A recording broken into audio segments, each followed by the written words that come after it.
What's up guys, Mike Thurston here. Today's video I'm going to take you through my favourite chest exercises.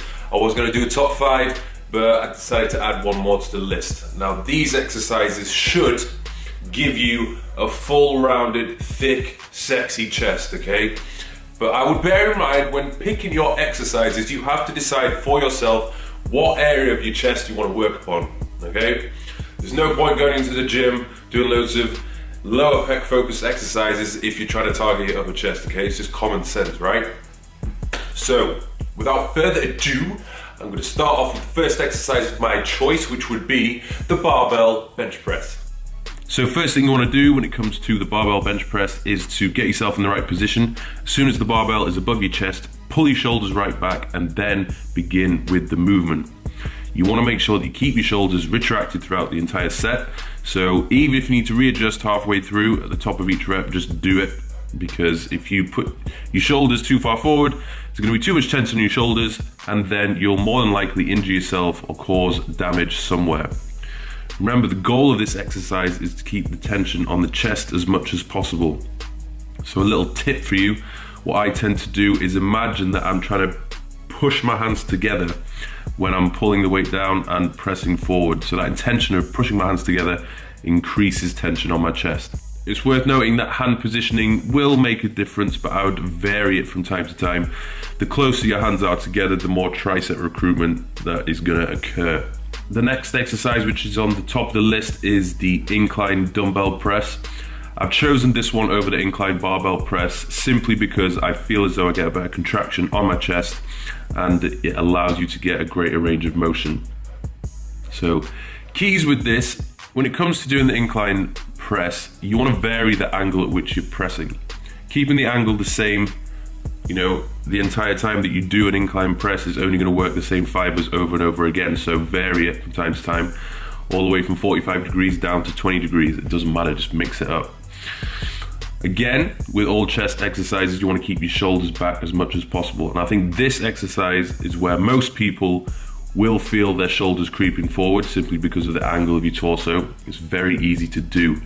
So you just got to keep the weight lighter than you probably would do usually and ensure that the tension is being placed on the chest.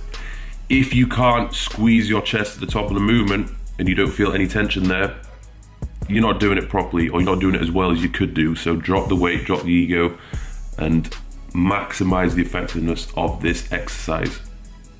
I always try to imagine when the weight is at the bottom of the position, as I press it up, I'm trying to bring my elbows together and trying to get my elbows to touch.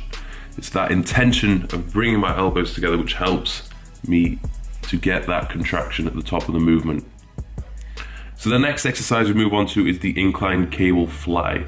Now, I've chosen this one for a number of reasons, but the main reason is because at the top of the movement, due to the direction at which the cables are pulling your hands away, you are able to maintain tension at the top of the movement and you can squeeze your pecs. So if you compare it to the dumbbell fly, when the dumbbells are directly above you, because gravity is pulling down straight through your arms, it's very hard to get that squeeze, get that contraction. Most people simply relax at this point, but because the cables are pulling your hands apart, you're never really relaxing, or you shouldn't be relaxing. The same goes for all chest exercises. Keep your shoulders back as much as possible, squeeze the contraction at the top of the movement, and I would recommend varying the angle of that incline from time to time just to recruit different fibers. I feel as though this one is quite effective at hitting the upper chest as well, so if that's your weaker area, I would bear that in mind. And again, when it comes to thinking this one through, I have the intention of trying to bring my elbows together at the top of the movement.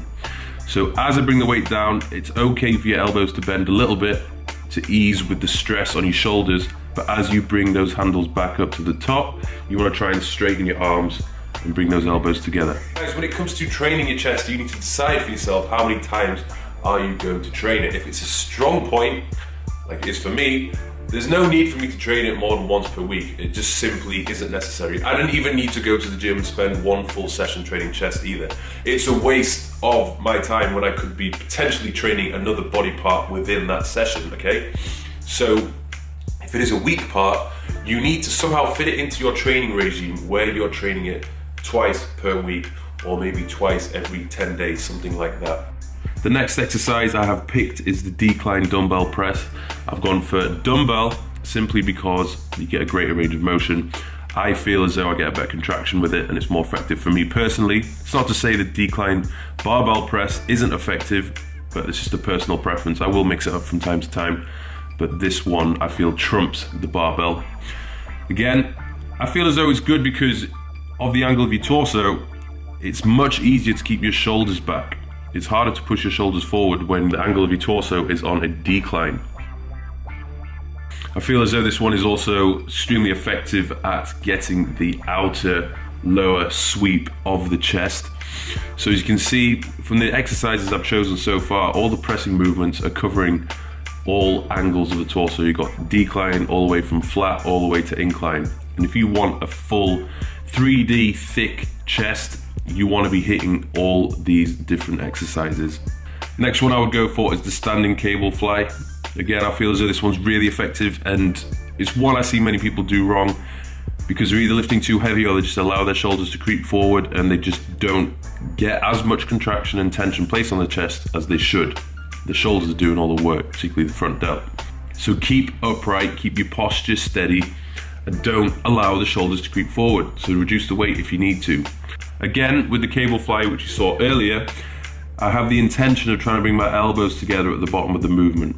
Okay, this is the function of the pec, to bring your elbow across the body. So you want to get that elbow across your body as much as possible to shorten the pec. Don't try and keep your elbows bent and just bring your hands together because you're not doing it as well as you could be. If you haven't already seen it, I've done a full video on the common mistakes people make when training chest. So click on this link and you'll see me go through a full description and tutorial of how to perform the majority of the chest exercises which people tend to mess up on. So guys, there you have it. Those are my top exercises when it comes to training chest. There's a few exercises which I missed out. For me personally, I don't find the incline or decline barbell press as effective as incline and decline dumbbell pressing. I just feel as though the range of motion which I can get along with the contraction is much more effective when using dumbbells. And when it comes to using the pec deck machine, I just don't feel that places enough tension upon the chest. I feel as though every time I do a pec deck machine, it's hitting my anterior delts. So that's me personally. You will probably have exercises which you struggle with. Sometimes you might just have to practice a little bit more with them. Sometimes you have to lower the weight, or sometimes, you know, you just might be better off avoiding it. Okay, each to their own. That's what I'm going to say. A couple of exercises which didn't make the cut include the chest focus leaning dip and also the seated upright cable press. These are both very good exercises, but just didn't quite make my top 5, but still worth doing nevertheless. So I hope you enjoyed this video. Hope it helps you out. Hope you reach those chest goals of yours, and I'll have more videos to come, particularly which exercises are going to target your upper chest more so, and maybe some routines which are going to target different areas of the chest. I think that's something I would like to do in the future, so yes, stay tuned and check it out. Thanks for watching.